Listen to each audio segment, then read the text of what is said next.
Ouve-me quando eu clamo, ó Deus da minha justiça. Na angústia me deste largueza. Tem misericórdia de mim e ouve a minha oração. Nesse salmo, né, quando Davi escreveu esse salmo, ele estava num momento de muita angústia. Na verdade, muitos dos salmos que Davi escreveu foram cartas para Deus, né, num período de deserto, num período de angústia, num período de aflição. E aí ele reconhece a sua dependência de Deus, né, e muitas vezes ele suplica a Deus por ajuda, sabe, para que o Senhor, ele realmente interfira na circunstância e faça o melhor na vida dele. E não foi diferente na minha vida. Eu não parei de orar. Eu não me lembro de nenhum momento no meu deserto em que eu tenha parado de orar, em que eu tenha decidido que eu não vou mais, sabe? Eu não vou mais orar. O que aconteceu foi que, como a gente já tem outros vídeos no canal, né, falando sobre isso, existiram fases no deserto. E existem essas fases, né, no nosso deserto. A primeira delas, a gente é pego de surpresa, a gente não sabe o que está acontecendo, por que a vida virou de cabeça para baixo de uma hora para outra. E aí a gente passa a questionar, né? A gente passa a querer entender, a gente chega até a se humilhar muitas vezes, para que as coisas não tomem o caminho que a gente enxerga que está tomando. E aí chega uma outra fase, que é a fase em que a gente tem um encontro assim com Deus, eu costumo dizer, né? A fase da gente se reconstruir em Deus, sabe? E nessa segunda fase eu fui quebrada, moldada, né? O Senhor começou a me apresentar os meus próprios erros para que eu pudesse melhorar enquanto mulher, enquanto esposa, enquanto mãe, enquanto serva, especialmente. E aí eu cheguei na terceira fase. E a minha terceira fase, ela era muito essa oração, sabe? Eu dizia pra Deus, olha, Senhor, ouve meu clamor, sabe? Na angústia, tu me desses, né, largueza, tem misericórdia da minha vida, mas eu confio em ti. Tá tudo entregue nas tuas mãos. Nessa última fase, eu mudei a minha oração, né? Inicialmente, eu orava para que o Senhor trouxesse o meu marido de volta, eu orava para que ele reconhecesse, para que ele me pedisse perdão, para que a minha família pudesse ser reconstruída, né? Eu orava apenas isso, esse era o meu foco. Mas aí, depois que eu comecei a descansar e a confiar verdadeiramente que o Senhor estava no controle de todas as coisas, eu passei a pedir a Deus apenas que o Senhor pudesse transformar a vida do meu marido, que ele pudesse enxergar de novo. Orava para que as escamas dos olhos dele caíssem, orava para que ele tivesse um encontro com o Senhor, sabe? Porque ele estava distante demais de Cristo. Ele, inclusive, fala isso, né? Ele diz que ele não sentia mais vontade de orar. Quando ele orava no automático, alguma coisa sempre o interrompia, com coisas bestas, mas assim, ele acabava deixando para o último plano, né? Orar. Estava realmente vivendo uma vida escancarada de pecados, sabe? Tendo tudo que o mundo oferece com muita facilidade, né? Então ele bebia, ele ia para festas e farras e mulher, enfim, tudo muito fácil e muito permitido. E extremamente distante daquilo que o Senhor queria para a vida dele. E ele estava cada vez mais nesse lamaçal de pecados.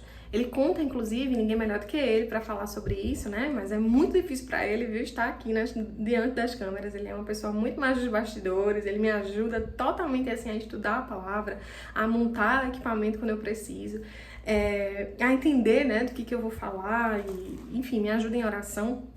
Mas para ele é muito difícil realmente ligar a câmera e começar a falar, né? Foi difícil para ele, inclusive, contar o testemunho aqui nesse processo, mas ele disse que está se preparando em Deus e vai contar para vocês, né? Como foi essa fase de deserto para ele. No entanto, eu já adianto o que ele já me disse. E aí, ele diz que houveram, né, essas circunstâncias que ele sabia que estava distante. E ele sentia que estava distante. Só que ele achava que era demais, sabe? Pedir perdão. Porque ele disse que fez coisas erradas demais na cabeça dele e que ele pensava, eu já tô aqui, então agora eu vou realmente ficar aqui, não tenho o que fazer. Eu voltar a pedir perdão é demais uma pessoa aceitar depois de tudo que eu fiz, né? É demais até para Deus. Ele chegava a pensar nisso, me perdoar, né? No entanto, a palavra é muito clara, né? E Jesus, ele realmente está disposto a perdoar. Na verdade, ele morreu por amor a nós e em perdão dos nossos pecados, mas o inimigo, ele tenta realmente de todas as formas, mesmo ele sendo uma pessoa tão conhecedora da palavra e com tanta vivência, né, e tantas experiências com Deus que nós tivemos, inclusive, antes do casamento, no nosso noivado, no nosso namoro, enfim, muita coisa mesmo na nossa família, com os nossos familiares, muitos milagres o Senhor já fez a gente testemunhar. E mesmo ele com toda essa bagagem, né, o inimigo, ele realmente cegou e realmente enganou, né, a mente dele em relação a tudo isso, inclusive até mesmo a quem era Deus, né, e ele realmente fez tudo que vocês possam imaginar, né, com todas as facilidades que vocês possam imaginar. Pra gente começar a namorar, inclusive, não foi fácil, não foi simples, né? Foi um processo, assim, como eu contei no testemunho, foi um processo realmente de a gente se conectar, sabe? Eu orei bastante pra isso. Enfim, mas a gente começou a namorar, né? A gente se fixou realmente no namoro sólido, sadio, a gente noivou, a gente casou, a gente teve filho, foi todo um processo, sabe? De muita renúncia e de muita obediência. Não fomos santos, mas nós buscamos de todas as formas obedecer a Cristo. E aí, já no mundo não é assim, né? A renúncia não existe, então tudo é permitido. E a palavra de Deus diz que tudo de fato nos é permitido, no entanto, nem tudo nos convém. Não convinha a ele, né, estar com outras pessoas da forma como ele estava, sentar, né, em lugares que ele sentava, falar o que ele falava, beber o que ele bebia, da forma como tudo acontecia, não convinha. Ele sabia disso e ele disse que tinha essa convicção, no entanto, ele tentava não pensar nisso, sabe? Porque certamente o Espírito Santo confrontava, mas aí chegou um momento do pecado realmente cegar de uma forma que já não importava mais. E ele viveu esse período, né? Enquanto isso eu orava. E como eu disse no início, né, eu orava inicialmente pela restauração do meu casamento, mas eu passei a orar pela restauração pessoal dele. Eu comecei a dizer para Deus, Deus, eu não estou mais preocupada se o Senhor restaurará o meu casamento, porque eu realmente me preocupo com a restauração pessoal minha, do meu marido, né? E que o Senhor possa realmente fazer um trabalhar completo, sabe, na vida dele. Porque da forma distante como ele estava, a gente era uma coisa que eu olhava pra ele às vezes e eu não reconhecia, sabe? De olhar pra ele. A gente tem uma história de uma vez, teve uma confraternização com a família dele e nós estávamos lá, né? Eu não saí nessa foto, eu passei muito mal com crise de ansiedade e tudo mais, então fiquei um pouco mais reclusa em casa. E aí, pessoas na família dele postaram nas redes sociais, né? E aí no Facebook, quando você é amigo, né, de alguém, e esse alguém é marcado, mesmo que seja por outra pessoa, muitas vezes aparece pra você no seu feed, né?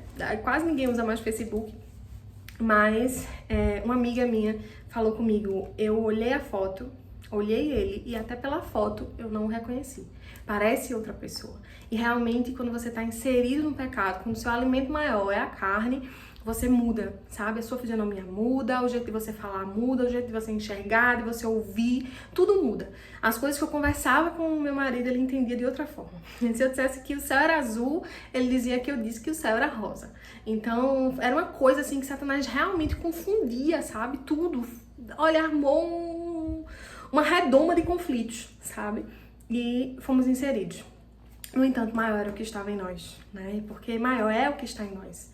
E o Senhor, ele não permitiu, né, que Satanás estragasse a vida do meu esposo, a minha família, a minha vida, enfim, como era o desejo dele. E aí eu comecei realmente a dizer para Deus, olha, Deus, toma providência, né, sobre aquela vida. Ele não nasceu para isso, ele não nasceu para viver esse mundo do jeito que ele está vivendo, mas ele nasceu para ser diferença nesse mundo. Ele é conhecedor da palavra, ele é um levita na tua casa, então, Senhor, faz alguma coisa. E eu comecei de fato, né, a levantar clamor, a pedir oração por isso. Meus amigos, meus familiares, inclusive, ficaram muito felizes quando descobriram que, olha, eu não tô mais realmente me importando, meu foco não é esse. Né? Se o Senhor vai restaurar meu casamento, amém. Se Ele não vai restaurar meu casamento, amém também. Mas eu oro ao Senhor para que a vida dele, né, seja restaurada em nome de Jesus, sabe? E eu não sei quais são os planos de Deus, mas eu quero muito que o Senhor tenha um encontro verdadeiro com Ele, que as escamas caiam, assim, que Ele consiga enxergar o que eu tô fazendo. E, meus irmãos, eu consigo dizer para vocês que enquanto eu orava, o Senhor trabalhava.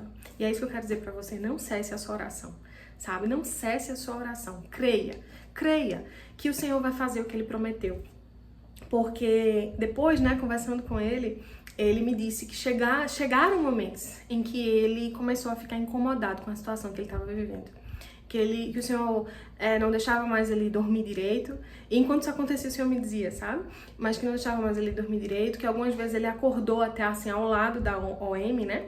E eu ficou assim olhando, sabe? Ele conta que ele ficava olhando, ficava dizendo, meu Deus, o que é que eu tô fazendo da minha vida? Meu Deus, eu deixei uma mulher em casa e uma filha e uma família estruturada e tudo estruturado. E o que é que eu tô fazendo aqui, né?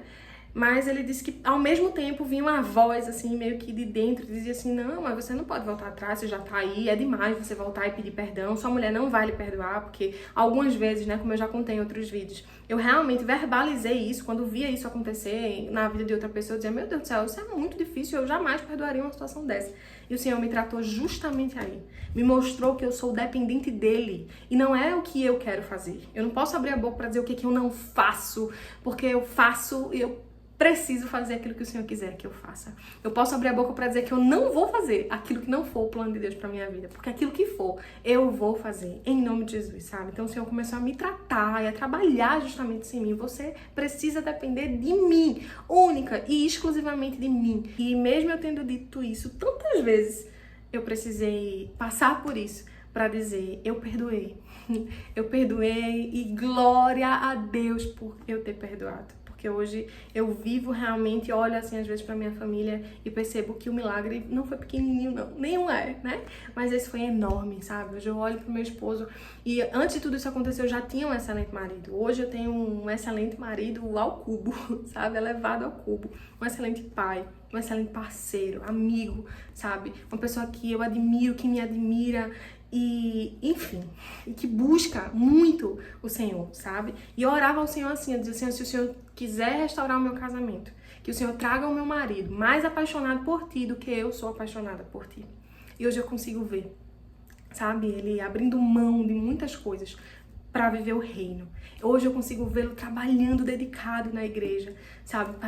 Pela obra. Hoje eu consigo vê-lo fazendo, né? Com o próprio trabalho, com os próprios dons que Deus deu a ele, coisas para a igreja, sabe? Pensando sempre no melhor do povo, da comunidade em que a gente serve ao Senhor. Enfim, sempre muito engajado, sabe? E eu fico assim, embasbacada, sabe? Com o que Deus faz, porque Ele faz. E aí, no momento que eu realmente descansei, né? E esse é o meu testemunho. Como vai ser com você, eu não sei. Mas eu quero te dizer que você descanse, sabe? Que o segredo é descansar e depender. É difícil, não é fácil. A nossa natureza quer ter o controle de tudo. Mas o segredo é depender de um Deus que pode todas as coisas e que sabe o que está fazendo, diferente de nós. E aí foi quando ele começou, realmente, a ficar inquieto. A não ter mais paz, na verdade ele nunca teve, né? Mas a realmente pensar o que eu fiz e agora? O que eu vou fazer? Voltar pra casa?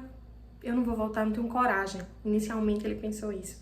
Mas ficar aqui também não dá. Eu não quero viver essa vida. Essa não é a vida que Deus tem pra mim. Meu Deus, sabe? Então começou realmente a haver uma mudança, sabe? Na mente dele, no coração dele, na vida dele. O Senhor começou a fazer diferente. E eu comecei a orar assim, como Davi orou, né? E eu dizia assim, Senhor, tem misericórdia de mim e ouve a minha oração, porque não é por mim, Jesus, mas é por Ti, assim, por tudo que Tu vais fazer. Eu não posso convencer ninguém. Se eu pudesse, pelas minhas forças, convencê-lo, na primeira conversa que a gente teve, a gente tinha resolvido tudo, né? Mas é o Espírito Santo. Teu Espírito, vá lá, Senhor, convença. Tire as escamas que estão naqueles olhos. Faça com que ele possa enxergar, Pai amado, o Teu amor, sabe? A Tua graça, a Tua misericórdia sobre a vida dele. E às vezes, sabe, parece que a gente tá orando e o Senhor não está nos ouvindo. Porque eu não estava vendo o que estava acontecendo do outro lado. Eu não estava vendo o meu marido incomodado. Ele não me falava nada a respeito disso. Ele não conversava mais comigo. Pelo contrário, eu estava bloqueada nas redes sociais. Então, em alguns momentos a gente pode achar, poxa, eu tô orando, Deus não está fazendo nada. Mas Ele estava agindo. E Ele está agindo através da tua oração. Não cesse a sua oração. Não pare de orar. Descanse no Senhor, sabe? Traga o foco para Cristo e para aquilo que Ele pode fazer. Não olhe para as circunstâncias. Em todos os vídeos eu faço questão de falar disso, porque muitas vezes as circunstâncias quiseram me enganar, quiseram dizer que ia ser o fim, certo? E não só a mim, mas a várias outras pessoas que acompanharam, né, isso comigo. Várias outras não, mas assim, a todas as pessoas que acompanharam isso junto comigo. E a gente chega a pensar que o melhor pra gente é desistir, mas nem sempre. Sabe? O melhor pra gente é obedecer. E se o Senhor ordenou que a gente obedeça para alguma circunstância, a gente precisa estar sensível para ouvir que é a voz dele mesmo que está falando com a gente. E a gente precisa obedecer, seja como for, a gente precisa obedecer. Então, tenha certeza, né? Nesse vídeo eu quero fazer com que você entenda que você precisa continuar orando, assim como Davi orou, mesmo no momento de angústia, mesmo achando que nada ia ter jeito, mas o que a gente não pode fazer, Deus faz. E Ele faz perfeitamente. Que você não desista disso, que você não desista de orar, que o seu foco se transforme e que seja realmente que o Senhor transforme a vida do seu cônjuge, né? Que a vida da pessoa pela qual você está orando. Porque aí sim, através da transformação da vida, o Senhor restaura todo o resto, sabe? E aí a gente tem visto isso em todas as áreas das nossas vidas. O quanto que o Senhor tem sido bom, o quanto que o Senhor tem restaurado tudo, sabe? Em todos os aspectos que vocês possam imaginar. Na nossa vida espiritual, na nossa vida sentimental, na nossa vida financeira, na nossa vida, enfim, conjugal, em tudo. O Senhor tem nos ensinado, na verdade nos reensinado, né? Fazendo com que a gente viva tudo para a glória de Deus. E se eu fosse pensar em tudo que eu vivi, quando eu estava no processo de deserto, eu não conseguia imaginar que hoje eu estaria aqui, que eu estaria dizendo que passou, que eu estaria testemunhando pra você. E talvez você esteja aí assistindo esse vídeo agora e pensando, não, pra mim é diferente. Eu também pensava isso quando eu via vídeos de outras pessoas, né? Eu dizia, não, mas comigo é diferente, meu marido é muito orgulhoso. Ele disse na minha cara que não me amava mais, que não me queria mais e que nunca admitiu outra pessoa, mas que comigo ele não ficava. E talvez você esteja passando justamente por esse processo. Nesse momento esteja pensando isso, comigo é diferente. Você não sabe quem é meu marido, você não sabe quem é minha esposa, você não sabe o que foi que aconteceu, né? Então é diferente, é mais difícil. Meu querido, minha querida, não é. Para Deus não existe isso de mais difícil, porque Ele é o Deus do impossível. Então Ele pode todas as coisas. Então, nesse dia, eu não sei que horário que você está assistindo esse vídeo, mas eu quero dizer a você que não pare de orar. Não pare de orar. E essa oração seja no momento de descanso. Descanse em Deus. Entregue a Ele, sabe? Tudo que você não pode fazer, entregue a Ele. No entanto, orar é uma obrigação e uma necessidade sua. E você precisa continuar orando. Então, ore pela libertação, pela sua libertação, pela libertação do seu cônjuge. E o Senhor fará muito, muito, muito mais do que você está pedindo, pensando e imaginando. Pode ter certeza disso. Então, assim como Davi, em muitos dos seus salmos, que a gente possa nunca esquecer que a gente tem um Deus muito presente na angústia, que a gente tem quem nos socorra, que a gente tem quem nos entenda, que a gente tem aquele que entende a profundidade da nossa dor, né, do nosso processo e que tem um propósito. De um Deus que ressignifica tudo. Ele é estrategista, ele faz tudo diferente, sabe? E é isso que ele vai fazer, porque ele fez na minha vida. E eu tenho certeza que Ele é o mesmo Deus que fará na sua também. Então não pare, não desista. Não desista do Senhor. Não desista da sua restauração nele. Não desista de orar e de crer que o Senhor pode restaurar a vida de quem quer que seja. Porque Ele é fiel, Ele é bom, Ele é justo. É óbvio, né, que as pessoas precisam querer, mas até o querer delas vem de Deus. Então, a gente pode orar, né, para que as escamas caiam, para que o inimigo, né, seja realmente soprado para bem longe. E para que o Senhor reine nas nossas vidas e nas vidas dos nossos cônjuges, em nome de Jesus. Amém? Então, o deserto não é um lugar que a gente vai morar. O deserto é um lugar de passagem. Não apenas o meu deserto, não apenas o seu deserto, mas o deserto do seu cônjuge também. E é importante que a gente entenda que o Senhor está trabalhando, tá certo? Não olhe para a circunstância, entenda. O Senhor está trabalhando. Ele vê aquilo que você não vê. Ele ouve aquilo que você não ouve. E Ele faz aquilo que você não faz. E não necessariamente Ele precisa que você saiba, não necessariamente Ele precisa escancarar para você. Deixa Ele trabalhar. Ele está trabalhando, deixa Ele fazer direitinho, tá certo? Porque Ele faz tudo perfeito, eu tenho certeza. Então que Deus te abençoe muito, que Ele revigore, sabe, as suas forças, a sua fé, a sua vontade, sabe, de depender dEle. Em nome de Jesus, é o que eu desejo para essa semana, sobre a sua vida, sobre a sua casa, sobre a sua família. Um cheiro, até o próximo vídeo. Que Deus abençoe o seu lar.